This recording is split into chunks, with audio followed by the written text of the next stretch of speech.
కొమరం భీం ఆసిఫాబాద్ జిల్లా వంకిడి బార్డర్ గోయగావ్ వద్ద బ్రిడ్జ్ నిర్మించారు. 6 నెలలకే నాణ్యతలో డొల్లతనం బయటపడిందని అన్నారు. కురిసిన చిన్నపాటి వర్షాలకే హైవేపై బ్రిడ్జ్ కుంగిపోవడంతో రవాణా ప్రమాదకరంగా మారిందని వారు తెలిపారు. నేషనల్ హైవే అధికారులు నిర్లక్ష్యమే నాణ్యత లోపానికి కారణమని స్థానికులు ఆరోపించారు. ప్రతిరోజు వందలాది వాహనాలు ఈ రహదారి గుండా రవాణా అవుతుంటాయని వారు తెలిపారు. గంటకు 100 కిలోమీటర్ల వేగంతో వాహనాలు ప్రయాణించేలా హైవే రోడ్డును నిర్మించారు. 6 నెలల్లోనే బ్రిడ్జ్ కుంగి అవినీతి పగుళ్లు తేలడంతో నాణ్యతా లోపాలు బయటపడుతున్నాయి. వర్షాకాలం కావడంతో భారీ వాహనాలకు ఇబ్బందులు తప్పడం లేదని అన్నారు. బ్రిడ్జ్ నిర్మాణంలో నాణ్యతా ప్రమాణాలు పాటించలేదని స్థానికుల నుంచి ఆరోపణ వివరిస్తున్నారని అన్నారు.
भयानक ये नहीं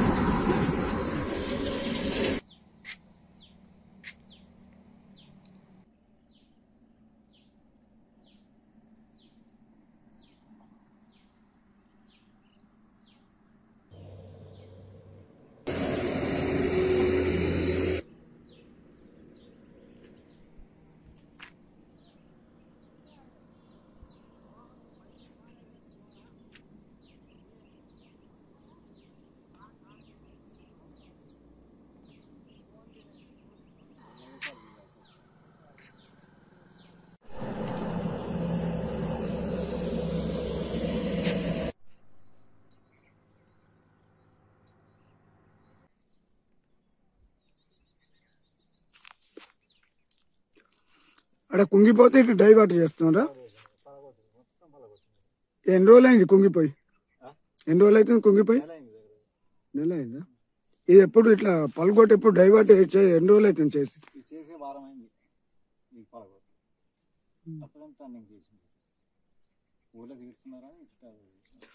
ఆ డిబిఓలో అడిగితే వర్షాకాలం పోయిన తర్వాత అవుతుంది అంటాను కదా, ఇప్పుడు కాదట అది.